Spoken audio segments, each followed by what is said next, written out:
ذات نبی مرکز یکجہتی اسلام، افلاک سے اونچا شہ لالاک کا ہے نام، ہے ذات نبی مرکز یکجہتی اسلام، افلاک سے اونچا شہ لالاک کا ہے نام۔ اعوذ باللہ من الشیطان الرجیم، بسم اللہ الرحمن الرحیم، وبہ نستعین وہو خیر ناصر ومعین،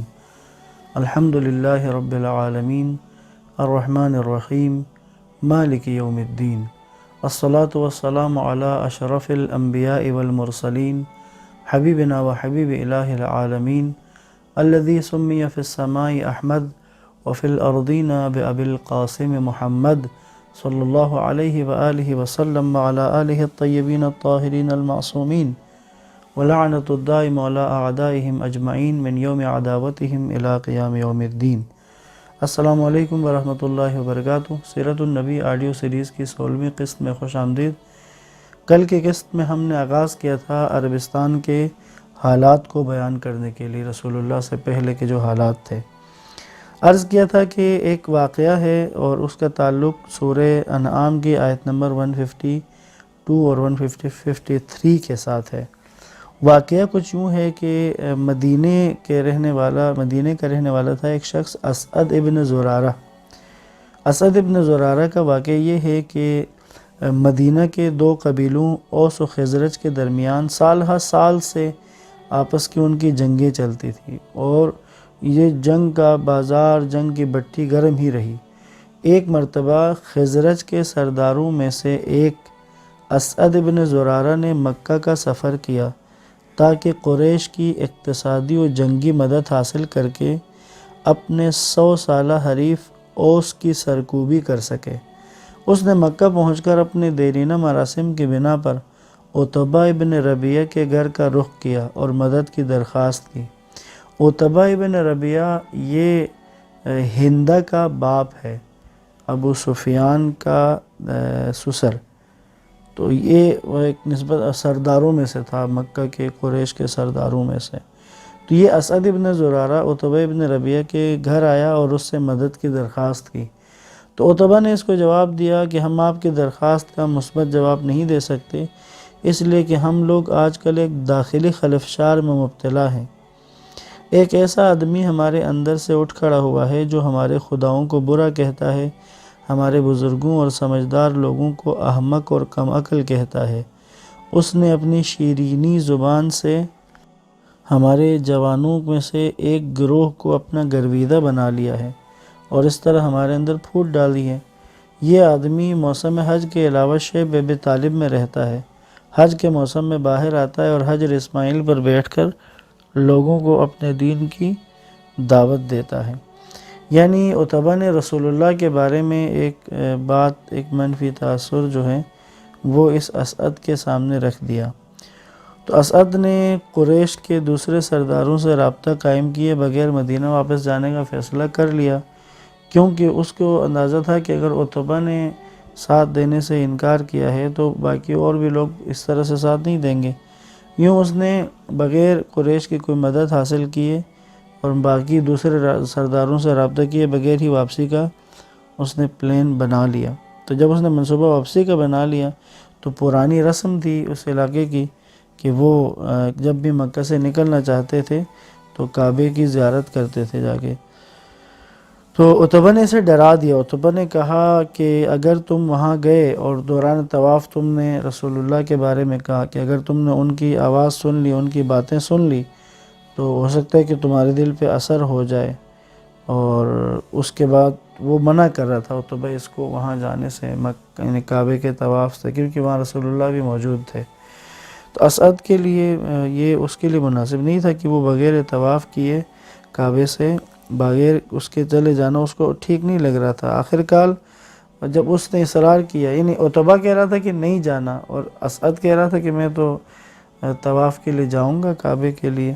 تو پھر عتبہ نے اس کو مشورہ یہ دیا کہ پھر اگر تم نے جانا ہی ہے تو پھر تم ان کی باتیں مت سنو، یعنی کہتے رسول اللہ کے باتوں کو مت سنو۔ اس کے لیے عتبہ نے کہا کہ تم اپنے کانوں میں روئی ٹھونس لو،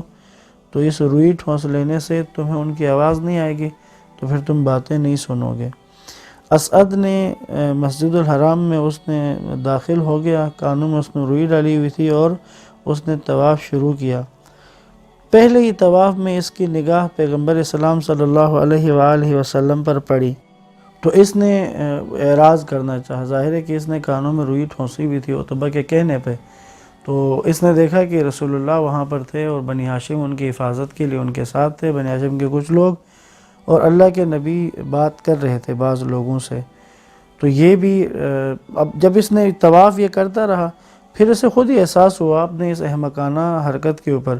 اس نے سوچا کہ اگر میں واپس یثرب جاتا ہوں، مدینہ واپس جاتا ہوں، وہاں کے لوگ اگر پوچھیں گے تو میں جب قریش کا مسئلہ انہیں بتاؤں تو کم از کم لوگ یہ تو پوچھیں گے کہ وہ شخص یعنی رسول اللہ کے بارے میں کہ وہ ایسے کیا بات کرتے ہیں کہ قریش کے سردار ان کے دشمن ہو گئے ہیں۔ تو جب اس نے یہ اس کے ذہن میں خیال آیا تو یہ پھر رسول اللہ کے پاس چلا گیا تاکہ رسول اللہ کی بات کو سن لے کہ رسول اللہ کا پیغام کیا ہے، رسول اللہ کس چیز کی طرف دعوت دے رہے ہیں۔ میں نے عرض کیا تھا کہ میں اصل میں یہ بتانا چاہ رہا تھا کہ اس وقت کے عرب کے حالات کیا ہیں۔ تو یہ سورہ انعام کی یہ جو 2 آیات ہیں، ان آیات کے اندر بھی جو چیزیں بیان ہوئی ہیں وہ اس زمانے کے عرب کے حالات کی بہترین عکاسی کرتی ہیں۔ پس اسعد آیا رسول اللہ کے پاس، آ کر اس نے اس زمانے میں جو سلام کرنے کا طریقہ تھا اس نے اس انداز میں سلام کیا، غالباً انعم صاحباً اس طرح کا لفظ استعمال ہوتا تھا۔ جب اس نے یہ کہا تو رسول اللہ نے جواب میں کہا، میرے پروردگار نے اس سے بہتر تحیت و سلام نازل کیا ہے، یعنی اللہ نے اس سے بہتر چیز مجھے دی ہے کہ اگر 2 لوگ آپس میں ملیں تو وہ سب سے پہلے ایک دوسرے کو کیا کہہ کے ملے۔ تو اللہ کے نبی نے کہا، اس نے پوچھا وہ کیا ہے، تو اللہ کے نبی نے کہا سلام علیکم،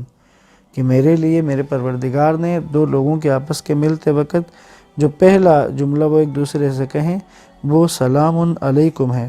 میں یہاں پہ ایک بات کہنا چاہوں گا، ہم اگر دیکھیں نا آہستہ آہستہ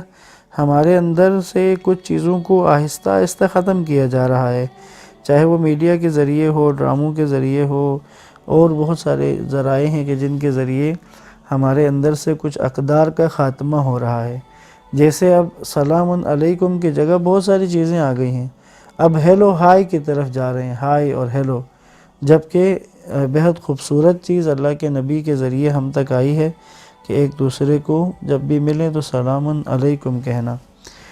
تو اسعد نے جب یہ بات سن لی تو اس کے بعد اسعد نے پیغمبر صلی اللہ علیہ وسلم سے آپ کے اہداف و مقاصد کے بارے میں پوچھنا شروع کیا۔ جب اس نے آپ کے اہداف و مقاصد کے بارے میں پوچھا تو رسول اللہ نے سورہ انعام کی آیت نمبر 152 اور 153 کی تلاوت فرمائی۔ تو ان دونوں آیات کے اندر جو مفہوم ہے میں وہ مفہوم آپ کی خدمت میں عرض کر رہا ہوں۔ ان آیات میں جو مفہوم بیان ہوا ہے اس سے ہمیں اس دور کے حالات اور اس دور کے جو مسائل تھے ان کے بارے میں اندازہ ہوتا ہے۔ میں اس کا ترجمہ نکات کی شکل میں آپ کی خدمت میں عرض کر رہا ہوں۔ ان 2 آیتوں میں اللہ کے نبی نے جو بیان فرمائی اس میں تھا کہ اے پیغمبر ان سے کہیے کہ آؤ میں اپنی رسالت کے اہداف کو واضح کروں۔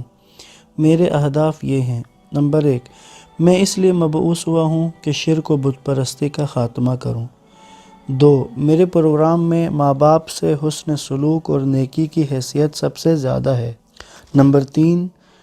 دین مقدس اسلام میں فقر و تنگ دستی کے ڈر سے اولاد کو قتل کرنا بدترین عمل ہے۔ نمبر 4، میں مبعوث ہوا ہوں کہ انسان کو برائیوں سے دور کر دوں۔ نمبر 5، میری شریعت میں ناحق آدم کشی اور خون ریزی قطعاً ممنوع ہے، یہ اللہ کا حکم ہے تاکہ تم سوچو۔ نمبر 6، یتیم کے مال میں خیانت جرم اور بدترین عمل ہے۔ نمبر 7، میرے دین کی بنیاد عدالت ہے اور کم مال دینا حرام ہے۔ نمبر 8، اسلام کسی پر بھی اس کی طاقت و توانائی سے زیادہ بوجھ نہیں ڈالتا۔ نمبر 9، انسان کی زبان اور اس کی گفتگو جو کہ اس کے باطن کی آئینہ دار ہے، لازم ہے کہ فقط راہ حق کی میں ہی ہو اور سچ کے علاوہ زبان سے کچھ نہ کہے، اگرچہ کہنے والے کے نقصان میں ہی کیوں نہ ہو۔ نمبر 10، اپنے رب سے کیے ہوئے وعدوں کا احترام کیجیے، یہ تمہارے رب کی وہ سفارشات ہیں جن پر عمل کرنا ضروری ہے۔ ان دونوں آیات میں اور اس کے مضمون سے کہ جو رسول اللہ نے اسعد ابن زرارہ سے جو بات کی، اس سے واضح ہو جاتا ہے کہ اس دور میں یہ مسائل موجود تھے، یہ مشکلات تھی، یعنی اس دور میں مسئلہ شرک و بت پرستی تھی ایک، اسی طرح ماں باپ کے ساتھ سلوک، اچھے سلوک کا نہ ہونا ایک مشکل یہ اس دور کی تھی، اسی طرح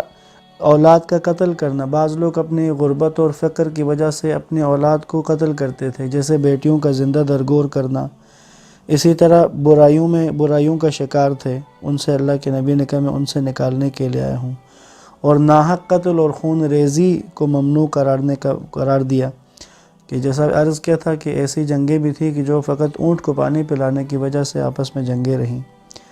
اسی طرح یتیم کے مال میں خیانت ہوتا تھا، یتیم بچیوں سے شادی کرتے تھے اور ان کے مہریے اور اس طرح کے موضوعات کے ساتھ ان کے ساتھ زیادتی کرتے تھے اور ان کے مال میں خیانت کرتے تھے ان کی دولت ہڑپنے کے لیے، یہ ایک مسئلہ بھی موجود تھا۔ پھر عدالت کے بارے میں بات کی، عدالت کا فقدان تھا اس معاشرے میں،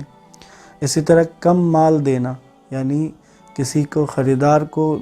بیچتے وقت مال کا کم دینا، یہ مسئلہ بھی موجود تھا۔ اور ایک یہ کہ اسلام کا قانون یہ ہے کہ کسی پر بھی اس کی توانائی سے زیادہ بوجھ نہیں ڈالنا، غلاموں سے کام لیتے وقت وہ لوگ زیادتی کرتے تھے، ان کی توانائی سے ان کی حیثیت سے زیادہ بوجھ ڈالتے تھے۔ اسی طرح کا سلوک جانوروں کے ساتھ بھی اسی طرح سے تھا، اونٹوں پر اور جو بوجھ اٹھانے کے جانور ہیں ان پر ان کی حیثیت سے زیادہ بوجھ ڈالنا۔ اسی طرح گفتگو کرنے کے معاملے میں تاکید کی کہ سچ بولنا چاہے اپنے خلاف ہی کیوں نہ ہو، اس دور میں رائج یقیناً تھا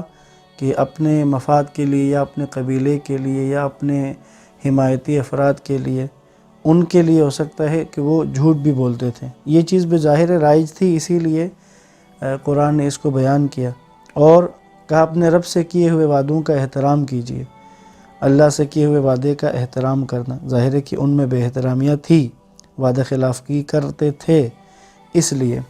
تو یہ ان دو آیات کے اندر اس زمانے کے جو حالات ہیں وہ ایک دفعہ واضح ہو کر ہمارے سامنے آتے ہیں۔ اسی طرح اگر اس زمانے کے مذاہب کی ہم بات کریں، عربستان میں جو مذاہب تھے، تو جس وقت حضرت ابراہیم علیہ السلام نے توحید پرستی کے علم کو حجاز کے علاقے میں بلند کیا اور اپنے بیٹے اسماعیل علیہ السلام کی مدد سے خانہ کعبہ کی تعمیر کی، تو ایک گروہ نے ان کی پیروی کی، ان کی مطابقت کی،